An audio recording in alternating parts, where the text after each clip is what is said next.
जब भी इंडिया में बैंकों के रिजल्ट्स का सीजन आता है तो दलाल स्ट्रीट पे माहौल एकदम गर्म हो जाता है। हर तिमाही इन्वेस्टर्स और एनालिस्ट्स की सांसें थमी रहती हैं, क्योंकि ये नंबर्स सिर्फ एक कंपनी की सेहत नहीं बताते, बल्कि पूरी इकोनॉमी किस दिशा में जा रही है इसका भी इशारा देते हैं। और जब बात आईसीआईसीआई और एचडीएफसी जैसे दिग्गजों की हो तो दांव पर बहुत कुछ लगा होता है। तो आज हम यही जानने वाले हैं। तो सवाल यही है, आखिर ऐसा कैसे हो सकता है कि सिर्फ दो बैंकों के नतीजे पूरे इंडियन स्टॉक मार्केट में हलचल मचा दें? ये एक बहुत ही जरूरी सवाल है और आज हम इसके पीछे की वजह और इसके असर को बारीकी से समझेंगे। तो आज हम क्या क्या देखने वाले हैं? सबसे पहले तो ये समझेंगे कि ये बैंकिंग जायंट्स मार्केट पर इतना असर क्यों डालते हैं। फिर हम आईसीआईसीआई बैंक के Q4 रिपोर्ट कार्ड के नंबर्स में गोता लगाएंगे। इसके बाद उनके ज़बरदस्त मुनाफे के पीछे का सीक्रेट पता करेंगे। फिर हम बैंकिंग की क्लासिक लड़ाई देखेंगे, ग्रोथ वर्सेस स्टेबिलिटी। और आखिर में ये समझेंगे कि इन सबका एक इन्वेस्टर के लिए क्या मतलब है। तो चलिए शुरू करते हैं अपने पहले सेक्शन से। ये बैंकिंग दिग्गज आखिर मार्केट को हिलाते कैसे हैं? इसका जवाब ना एक शब्द में है, वेटेज। मतलब मार्केट में इनका वजन। निफ्टी 50 और सेंसेक्स जैसे बड़े इंडेक्स में इन बैंकों की हिस्सेदारी बहुत बड़ी होती है। सोचिए कि ये इंडेक्स एक नाव है और ये बैंक उस नाव के सबसे भारी पैसेंजर। अगर वो एक तरफ झुकते हैं तो पूरी नाव ही झुक जाती है। इसीलिए इनकी फाइनेंशियल हेल्थ को मार्केट की डायरेक्शन का एक इंडिकेटर माना जाता है। चलिए अब फोकस करते हैं उस बैंक पर जो आज की सुर्खियों में है। आईसीआईसीआई बैंक के लेटेस्ट रिपोर्ट कार्ड में आखिर है क्या, आइए देखते हैं। तो चलिए अब सीधे नंबर्स में गोता लगाते हैं और देखते हैं कि कहानी क्या है।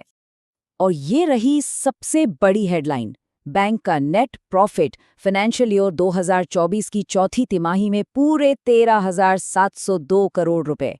ये पिछले साल के इसी क्वार्टर से 8.5% ज्यादा है। मतलब साफ है कि बैंक की गाड़ी सही ट्रैक पर दौड़ रही है। और शेयर होल्डर्स के लिए भी अच्छी खबर है।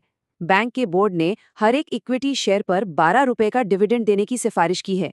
देखिए, ये सिर्फ एक पेमेंट नहीं है, ये बैंक के फ्यूचर में इन्वेस्टर्स के भरोसे का एक मजबूत सिग्नल है। अच्छा, अब सवाल ये है कि ये पैसा आ कहाँ से रहा है।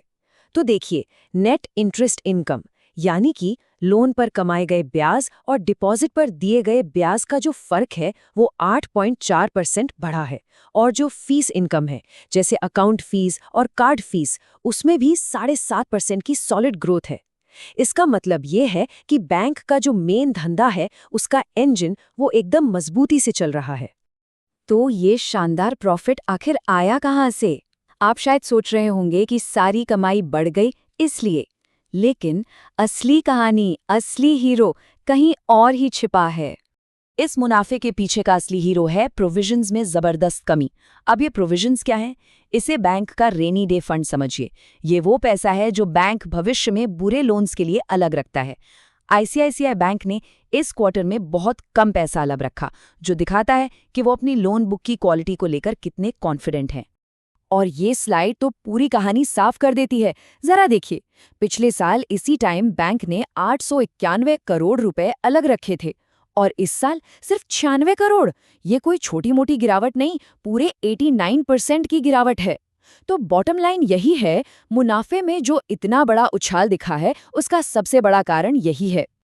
अब हम बैंक की एसेट क्वालिटी पे नजर डालेंगे, लेकिन उससे पहले एक टर्म समझ लेते हैं, एनपीए यानी नॉन परफॉर्मिंग एसेट्स। सीधी भाषा में ये वो लोन है जिनकी किश्तें 90 दिन से ज्यादा से नहीं आई हैं।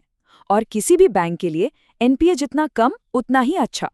तो अब आईसीआईसीआई बैंक के एनपीए के आंकड़े देखते हैं और सच कहूं तो ये काफी इम्प्रेसिव हैं।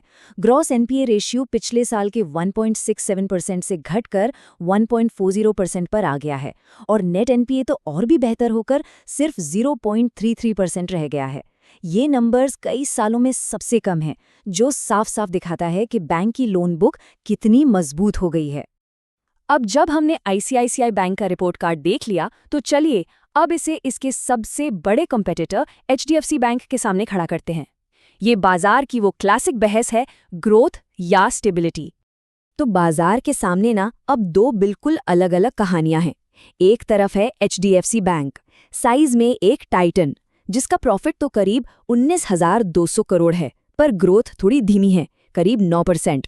और दूसरी तरफ है आईसीआईसीआई बैंक, प्रॉफिट भले ही करीब 13,700 करोड़ हो, लेकिन ग्रोथ देखिए 18 से 20% की जबरदस्त रफ्तार। तो सवाल यही है, बाजार किसे चुनेगा, स्थिरता और बड़े साइज को या फिर तेज ग्रोथ की रफ्तार को?